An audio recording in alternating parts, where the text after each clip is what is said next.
국민의힘 어제까지 막판 총력전을 펼치고 오늘부터 대선 사전투표가 시작이 됐는데 김문수 후보가 어젯밤 마지막 대역전을 노렸습니다. 한밤에 이준석 후보를 찾아가서 기습적으로 단일화를 시도했습니다만 조금 전에 단일화가 결국 공식적으로 무산이 됐죠. 어떤 상황인지 김대식 국민의힘 선대위 대협력본부장에게 자세히 들어보겠습니다. 김대식 의원님 어서 오세요. 예, 안녕하십니까. 네, 지금 바로 부산에서 올라오시는 예, 분입니다. 부산에서 바로 올라와서 지금 이 방송 마치면 또 내려가서 바로 선거 운동에 돌입을. 뭐 KTX 아닙니다, 비행기. 비행기. 예. 바로 또 내려가시면 피곤하실 텐데 부산 현장 분위기는 어떻던가요? 어제 이제 김문수 후보께서 이제 예. 부산에 와서 이제 집중 유세를 했는데 상당히 좀 부산은 좀 결집을 하는 것 같아요. 예, 선거일이 다가오면 다가올수록 네. 결집한 분위기고 어제 이제 김문수 후보도 같이 와서 우리가 운동을 하고 또 점심도 같이 하면서 이야기를 나눴는데 상당히 자신감이 있더라고요. 그래서 이제 부산에 오게 되면은 상당히 길을 받고 가는 그런 이런 분위기다. 기분이 상당히 좋다. 이렇게 하고 지금 부산의 현실 상황 이런 부분을 제가 좀 설명을 좀 드렸죠. 네. 그래서 좀 결집한 분위기이기 때문에 작년에 우리가 사실은 이 총선거를 1년 전에 치렀지 않습니까? 네. 그때도 사실은 여론조사 이런 걸 보면은 우리가 10%에서 15% 사이로 이렇게 지고 있었거든요. 특히 제가 이제 지역구인 사상구는 낙동강 벨트를 끼고 있단 말이에요. 사하, 사상, 북구, 강서 이게 양산까지 그리고 김해까지 이렇게 됐는데 작년에도 막상 이렇게 뚜껑을 열어보니까 18석에서 17석을 우리에게 좀 집중적으로 밀어줬지 않습니까? 이번 이제 대통령 선거도 의외로 좀 표가 많이 결집될 것이다. 저는 이렇게 보고 있습니다. 김문수 후보는 뭐라 하시던가요? 뭐 지역구에 지금 우리 의원님들 고생한다 이렇게 하고 부울경 PK, TK에서 좀 약진을 좀 해줬으면 좋겠다. 그리고 좀 압도적으로 좀 표를 몰아줬으면 좋겠다. 본인도 상당히 자신감을 가지고 이야기를 하고 있고 또 유세에서도 부산의 현안 문제, 산업은행 이전이라든지 가덕 신공항의 뭐 조기 착공이라든지 이런 부분들 이것을 좀 집중적으로 말씀하셨고 또 헌법을 좀 이제 수호를 해야 된다. 그리고 청렴한 어디다 내놔도 손색이 없는 자기가 가장 강력한 우리 국민의 심부름꾼이다. 저를 밀어달라. 이런 주로 좀 말씀을 하셨죠. 네, 자 국민의힘이 선거운동 과정, 이 후보 선출 과정, 뭐 우여곡절이 좀 많습니다. 맞습니다. 그리고 아직까지 개파 간의 갈등도 좀 있죠. 사실은 깨놓고 얘기하면 조경태 의원 같은 경우는 지금 윤상현 의원을 선대위원장으로 임명하니까 안 한다고 그랬다가 오늘 보니까 또 이 조경태 의원이 현장에 나왔더라고요. 어떻게 봉합이 된 건가요? 봉합이 됐다기보다도 조경태 의원은 부산에서 이제 육선 의원 아닙니까? 육선 의원이고 첫날부터 선대위 공동 선대위원장으로 활동을 했습니다. 했는데 중간에 뭐 선대위에 참여한다, 참여하지 않는다 이것은 조금 앞뒤가 좀 맞지 않는 거고 어쨌든 간에 그러한 여러 가지 조건이 했지만은 지금 현재 부산의 분위기라든지 또 전국적인 본인도 자기 지역구의 이야기를 들을 거 아닙니까?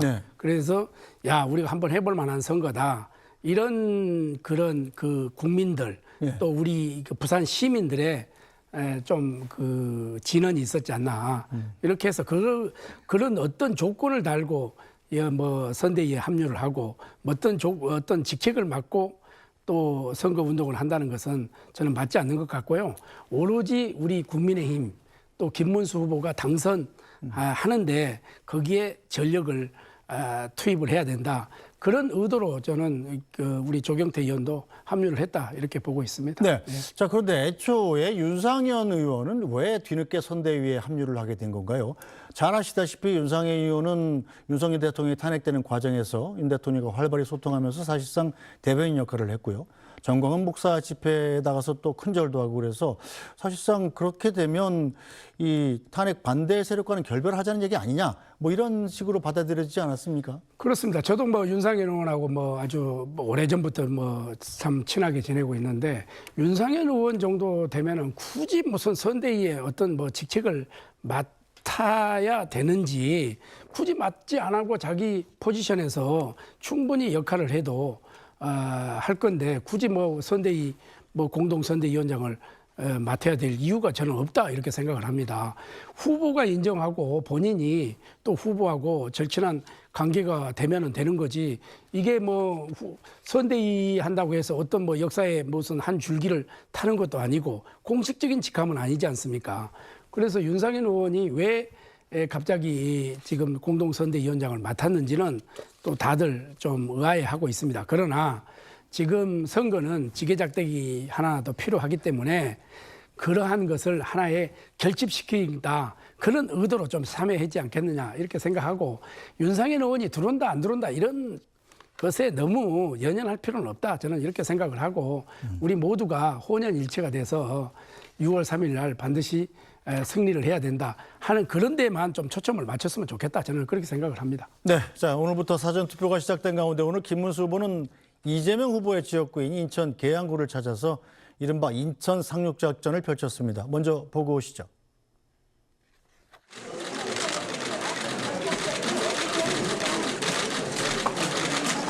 계양에 우리 원희룡 장관님 또 지역구이기도 하고 같이 와서 투표를 하고 있습니다. 이재명 후보의 지역구인데 이재명 후보와 관련돼서 이쪽으로 왔다는 의견들이 많아요. 이거에 대해서 하나요?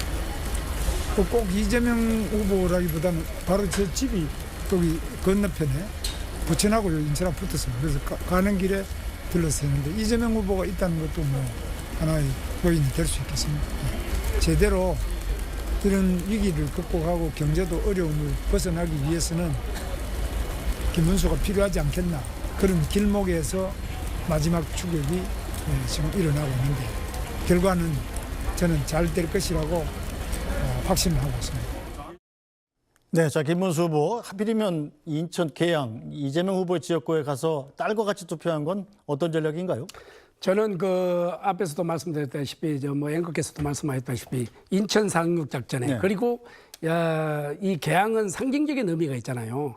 지금 그 이재명 후보가 거기에서 이제 국회의원에 당선이 됐던 지역이고 그리고 이제 대통령 후보까지 나왔기 때문에 여기에서 지금 김문수 후보가 치고 올라가는 형국 아닙니까? 그래서 크로스 작전을 골든 크로스를 여기서 한번 해보고 내가 자신감을 있다. 이런 것을 좀 나타내는 하나의 이 표상이 아닌가 이렇게 생각하고 저는 장소를 의외로 좀 잘 선택했다 이렇게 생각을 합니다.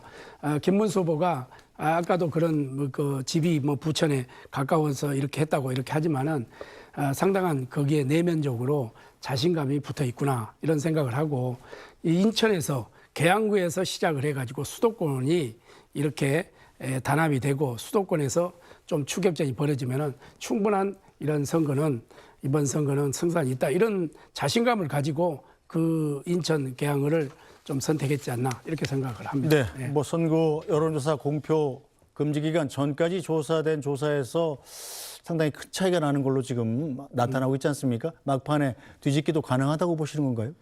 저는 이제 이게 선거는 양자 구도로 가야 되지 않겠습니까? 네. 지금 현재 이제 3자 구도로 지금 간 상태에서 네. 이렇게 나왔는데 오늘 내일 지금 이제 사전 투표 아닙니까? 네. 본 투표는 이제 6월 3일이기 때문에 저는 오늘부터는 양자 구도로 급속하게 좀 보수가 됐든 진보가 됐든 네. 결집을 할 것이다 이렇게 봅니다.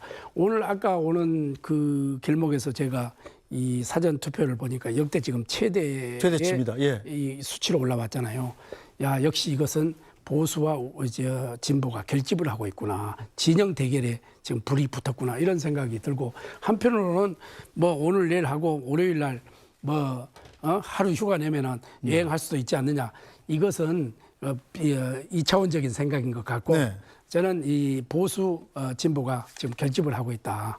그래서 내일까지는 상당한 역대 최대의 수치가 올라갈 것이다. 저는 이렇게 보고 있습니다. 그래서 어느 쪽이 유리할 것인가, 보수 쪽이 유리할 것인가, 진보 쪽이 유리할 것인가 하는 것은 더 두고 봐야 되겠지만은 어쨌든 간에 지금 보수 결집을 하고 있는 양상이다. 저는 이렇게 보고 있습니다. 보수 결집을 이준석 후보가 아니라 김문수 후보 쪽으로 할 것이다. 그렇습니다. 그렇습니다. 예. 그렇게 보시는 거죠? 예, 저는 그렇게 보고 있습니다. 자, 그런데 대선을 앞두고 지금 최대 이슈로 떠오른 게 이준석 후보의 여성 신체 폭력 표현입니다. 예. 표현이 굉장히 좀 조심스러울 정도인데 조금 전에도 이준석 후보한테 얘기했습니다만 이준석 후보는 이재명 후보를 공격하기 위해서 한 거라고 사실상 자인을 했어요. 김문수 후보는 어떻게 생각하고 있나요? 김문수 후보는 거기에 이제 굳이 지금 현재 어제 저도 이제 그 토론회를 봤어요. 네. 토론을 봤는데 이준석 후보 입장에서는 순화해서 표현을 했다고 하지만은 이게 모든 방송의 표현 자체는 남녀노소 구분 없이 지금 듣고 있는 거 아닙니까? 네. 우리가 여기에서 토론하고 이게 우리가 패널로 나와서 이야기해도 방송 용어가 있고 방송의 용어에 저해되는 언어가 있지 않겠습니까? 네. 문학으로 보면은 이게 번역도 제2의 창작으로 볼 수 있는 거거든요.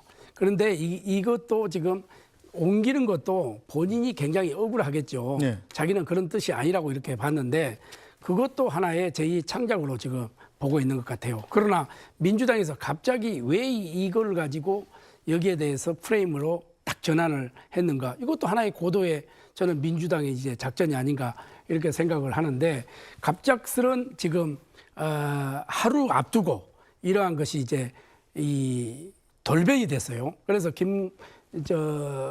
이준석 후보는 본인 입장에서는 굉장히 좀 억울한 면이 없지 않아 있다 이렇게 생각하고 우리 김문수 후보 입장에서는 그러한 문제를 여기에서 끼어드는 것은 좀 적절치 않다 이렇게 보고 현상 유지만 하고 있다 이렇게 생각하면 될 것 같습니다. 자, 그렇다면 이준석 후보가 이 시점에서 왜 그런 발언을 하고 또 사과를 하고 인터뷰를 하고 그럴까요? 어떤 전략으로 보십니까? 지금 현재 이제 이재명 후보의 그 발언, 네. 형수에 대한 발언, 여러 가지 지금 현안 문제들이 나와 있잖아요. 그러면 이제 아들까지의 이런 그 표현 이 자체를 한번 부각을 시켜서 우리 젊은 청소년뿐만 아니라 좀 우리가 차세대 주자들이 보는 과정에서 자기가 젊기 때문에 네. 이거를 부각시키게 되면은 이게 2030의 그 표심을 자기가 한번 흔들어 보자 하는 그런 의도도 있었지 않겠나 저는 이렇게 또 생각을 합니다. 네. 어쨌든 이준석 후보가 제기한 이슈입니다만 국민의힘도 이재명 후보 공격에는 같이 한다 뭐 이런 입장이신 거죠? 오늘 보니까 3시 20분 지금 기자회견 하고 있을 것 같은데 예. 여기에 대한 기자회견도 하던데요? 그래서 이제 그 이준석 후보의 그 표현 자체 이것은 왜 지금 그 이준석 후보가 좀 억울한 면이 있다는 것을 좀 부각을 시켜주는 거죠.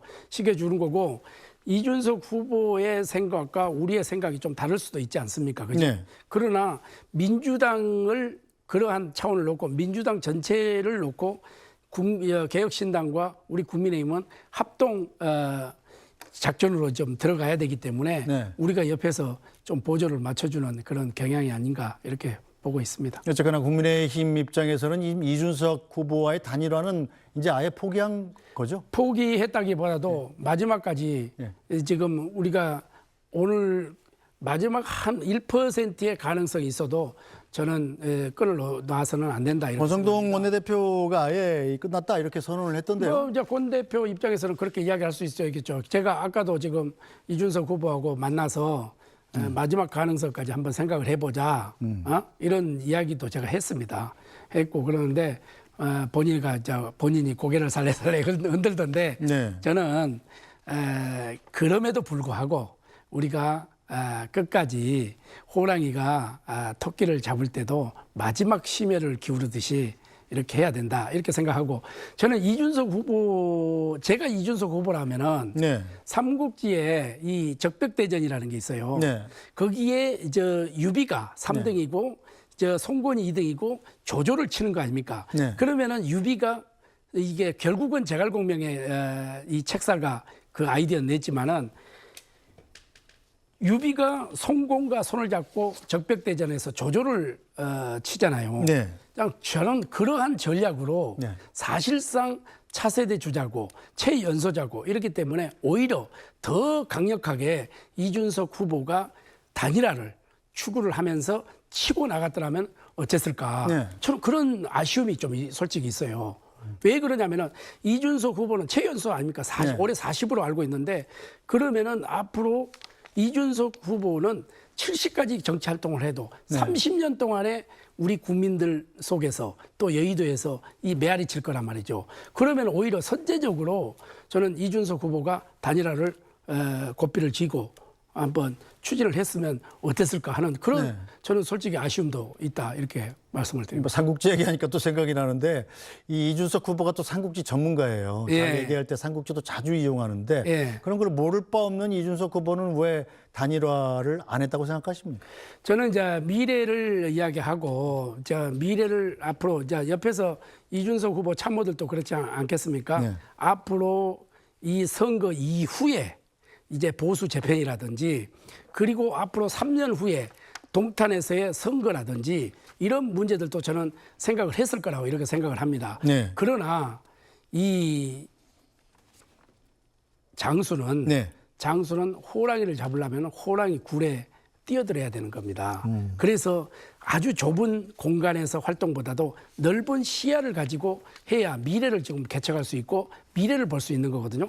저는 그런 점에서 이준석 후보가 그걸 충분히 알았을 건데 이번에 이 대선에서 좀 표가 10% 이상 두 자리 숫자가 나왔을 경우에는 의미 있는 선거가 될 수가 있겠지만은 만약에 두 자리 숫자로 떨어질 경우에는 나는 미안하지만은 손학규 이런 형태로 좀 갈 수도 있다. 저는 이렇게 보는 겁니다. 그래서 그런 아쉬움이 있어요. 언젠가는 우리가 함께 해야 될 이준석 후보지만은 미래의 차세대 주자로서 좀 그러한 점이 좀 아쉽다. 그런 전략으로 좀 갔으면 좋겠다. 이런 생각에서 6월 3일까지 아직까지 시간이 있기 때문에 그러한 시간을 충분히 저는 이준석 후보가 활용을 해도 된다. 이렇게 되는 겁니다. 그리고 이준석 후보는 공동 정권으로 제시를 해도 돼요. 이준석 정권과 김문수 정권이다. 김문수 정권과 이준석 정권이다. 공동 정부를 만들겠다. 그리고 차세대 이 미래의 이 주자들의 그 정책이라든지 이런 부분은 이준석 후보가 내는 거고, 그리고 그동안에 쌓아온 경험과 경륜은 김문수 후보가 내는 거고, 그럼 둘이 합하면은 굉장한 신선담도 있고 시너지 효과도 낼 수가 있는 겁니까? 신구가 만나는. 그리고 항상 조화가 있어야 되잖아요. 젊다고 해서 뭐 개혁이고 나이가 든다 해서 비개혁이고 그렇지 않지 않습니까? 그래서 신구가 만나서 같이 공동으로 가게 되면 훨씬 국민들이 바라보기에도 좋고 시너지 효과도 나는 낼 수 있는 그런 거 아니냐. 그런 것을 나는 이준석 후보가 더 치고 나갔어야 된다. 이렇게 보는 겁니다. 알겠습니다. 자, 부산에서 일부러 올라와 주셨으니까 왜 김문수 후보가 당선돼야 하는지 설명하실 기회를 45초 드리겠습니다.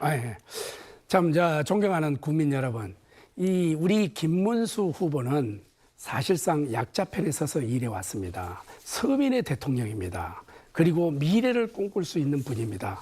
이분이 노동운동도 했고 민주화운동도 했고 또 감옥에도 다녀오셨고 그리고 국회의원도 했고 그리고 장관도 했고 도지사도 했고 이렇습니다. 그래서 누구보다도 서민의 아픔을 잘 달랠 수 있는 약자편에 설 수 있는 후보가 저는 김문수 후보라고 생각을 합니다.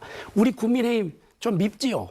그러나 어떻게 했습니까? 미워도 다시 한 번만 더 기회를 주시면은 다시는 이러한 실수, 이러한 과오를 범하지 않겠습니다. 우리 김문수 후보에게 아낌없는 사랑과 성원을 부탁드립니다. 알겠습니다. 오늘 말씀 여기까지 듣겠습니다. 자, 김대식 국민의힘 선대위 대외협력본부장이었습니다. 말씀 잘 들었습니다. 감사합니다.